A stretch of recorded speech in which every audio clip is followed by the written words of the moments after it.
দেশবাসী সহ বিশ্বের সব মুসলমানকে ঈদুল আজহার শুভেচ্ছা জানিয়েছেন প্রধানমন্ত্রী তারেক রহমান। মঙ্গলবার রাত 9:45টার দিকে নিজের ভেরিফাইড ফেসবুক পেজে এক পোস্টে এই শুভেচ্ছা জানান তিনি।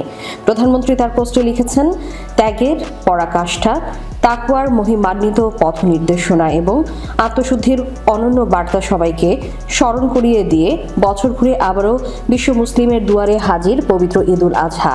আমি এই শুভক্ষণে দেশ এবং বিশ্বের সব মুসলমানকে জানাই ঈদ মোবারক।